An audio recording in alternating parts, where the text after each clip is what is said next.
किसी भी बच्चे के जन्म पर अक्सर घर के बड़े बुजुर्ग यह पूछते हैं कि बच्चे का जन्म किस पाया में हुआ है या फिर किस पद में हुआ है। पाया, पद, पैर, ये सब एक ही बातें हैं। तो घर के बड़े बुजुर्ग यह पूछते हैं कि किस पाया में बच्चे का जन्म हुआ है। अब उनको भले ही पता ना हो कि इसका क्या मतलब होता है, लेकिन इंटरेस्ट जरूर होता है। नमस्कार, मैं एस्ट्रोलॉजर चंद्र प्रकाश वर्मा 27 नक्षत्रम से आप सभी का बहुत बहुत स्वागत करता हूं। तो आज हम बात करने वाले हैं कि किसी बालक का या बालिका का जन्म होता है तो हम कैसे देखें कि किस पाया में उसका जन्म हुआ है और कितने प्रकार के पाया होते हैं और उनके क्या फल होते हैं, क्या उपाय होते हैं। इन्हीं सब बातों पर आज हम चर्चा करने वाले हैं। तो मैं बताना चाहूँगा कि पाया 4 प्रकार के होते हैं: स्वर्ण पाया, रजत पाया, ताम्र पाया और लौह पाया। अब इनका क्या तात्पर्य है, कैसे हम जानेंगे कि कौन सा पाया है? इसके लिए आपको जन्म पत्रिका में चंद्रमा की स्थिति को देखना होगा। चंद्रमा जन्म कुंडली में किस भाव में है यह आपको पता होना चाहिए, तभी आप पाया जान सकते हैं। यदि चंद्रमा बच्चे की जन्म पत्रिका में प्रथम भाव, षष्ठ भाव या एकादश भाव में विराजमान है, तब बच्चे का जन्म स्वर्ण पाया में हुआ है। यदि चंद्रमा जन्म पत्रिका में द्वितीय भाव, पंचम भाव या नवम भाव में विराजमान है, तो बच्चे का जन्म रजत पाया में हुआ है। यदि जन्म पत्रिका में तृतीय भाव, सप्तम भाव या दसम भाव में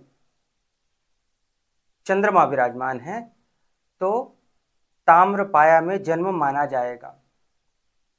और यदि जन्म कुंडली के चतुर्थ भाव, अष्टम भाव या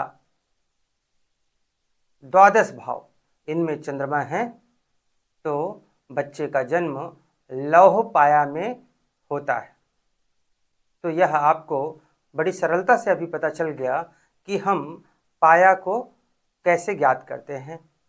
अब अक्सर लोग यह समझते हैं कि स्वर्ण पाया है, स्वर्ण तो बहुत ही उच्च कोटि की धातु है, इसलिए यह पाया बहुत ही शुभ होगा, परंतु ऐसा बिल्कुल भी नहीं है। अब हम बात करेंगे स्वर्ण पाया की, सोने का पाया।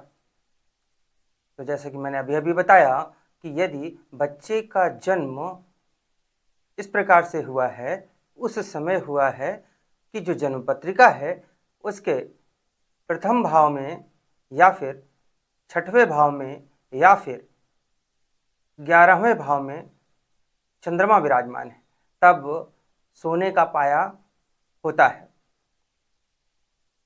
सोने का पाया या स्वर्ण पाया अधिक शुभ नहीं माना जाता है। इसमें बच्चा अपने जीवन काल में सुख सुविधाओं का उपयोग तो करता है, परंतु उसे समय समय पर कठिनाइयों का भी सामना करना पड़ता है। सुख सुविधाओं का उपयोग तो करता है, लेकिन कठिनाइयों का सामना करने के बाद। स्वर्ण पाया पिता के लिए भी अच्छा नहीं माना जाता है, क्योंकि पिता को शत्रुओं का सामना करना पड़ सकता है, धन की हानि का कारण भी हो सकता है ऐसा जातक। परिवार की सुख शांति में भी कमी आती है।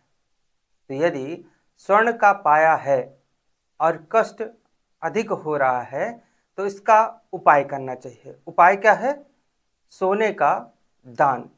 सोने का दान बच्चे के हाथों से करा दीजिए, आपको राहत मिलेगी। और स्वर्ण पाया श्रेष्ठता के क्रम में, जैसे कि मैंने बताया 4 पाया होते हैं, श्रेष्ठता के क्रम में यह तीसरे स्थान पर रखा गया है। शुभता के क्रम में यह तीसरे स्थान पर है। अब हम बात करेंगे चांदी का पाया या रजत पाया। चांदी का पाया श्रेष्ठता के क्रम में सर्वोत्तम माना गया है। श्रेष्ठता के क्रम में यह प्रथम स्थान रखता है। जिस भी जातक की जन्म पत्रिका में द्वितीय भाव, पंचम भाव या नवम भाव में चंद्रमा हो तो ऐसे जातक का जन्म रजत पाया में माना जाता है और ये बहुत ही शुभ होते हैं।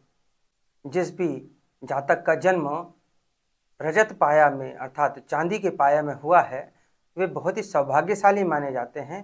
पिता के लिए और परिवार के लिए, दोनों के लिए बहुत ही लकी साबित होते हैं। परिवार में खुशियों का माहौल बढ़ने लगता है, परिवार की सुख शांति में वृद्धि होती है, खुशियों का आगमन होता है। ऐसा जातक अपने जीवन काल में सभी सुख सुविधाओं का उपभोग करने वाला होता है और जो भी रुके हुए काम होते हैं परिवार के, वे सभी जल्द ही बनने शुरू हो जाते हैं। अब हम बात करते हैं तांबे के पाया की अर्थात ताम्र पाया की।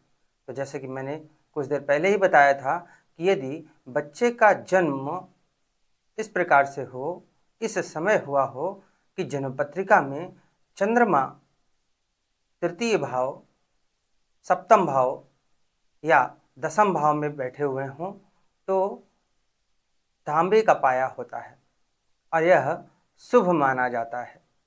अगर श्रेष्ठता की श्रेणी में देखें तो यह दूसरा स्थान रखता है। ऐसे जातक के पिता का जो व्यवसाय है उसमें वृद्धि होती है, समृद्धि होती है, परिवार भी ग्रोथ की ओर बढ़ता है, परिवार की भी उन्नति होती है। अब हम बात करते हैं लौह पाया की, लोहे का पाया या लौह पाया। जिस भी जातक का जन्म इस प्रकार से इस समय हुआ हो कि जन्म पत्रिका में चंद्रमा चौथे, 8वें या 12वें भाव में विराजमान हो तब लौह पाया होता है। ऐसे जातक का जन्म अधिक शुभ नहीं माना जाता है। श्रेष्ठता की श्रेणी में यह चौथे नंबर पर आता है। तो यदि लौह पाया में जन्म हुआ है तो इससे परिवार में कष्ट बढ़ता है, धन हानि हो सकती है, जातक का जीवन भी संघर्षमय रहता है। इनके जीवन में समस्याएं बनी रहती हैं, एक खत्म होती है तो दूसरी शुरू हो जाती है। पिता के लिए भी कष्टमय समय प्रारंभ हो जाता है। तो यदि आपको अधिक कष्ट शुरू हो गया है तो आप इसका उपाय करें। उपाय क्या है? शनिवार के दिन जातक के हाथों से लौह दान कराना चाहिए, लोहे का दान कराना चाहिए, तो इससे लौह पाया का दोष इसमें कमी आती है। तो इस प्रकार से आज हमने देखा कि कितनी सरलता से आप स्वर्ण पाया, ताम्र पाया, रजत पाया और लौह पाया इन सब को देख सकते हैं कि किसी भी बच्चे का जन्म हुआ है तो किस पाया में हुआ है और उनके क्या फल हो सकते हैं और इनके क्या उपाय हैं। इन सब बातों पर आज हमने विचार विमर्श किया। तो आज के लिए बस इतना ही। नमस्कार।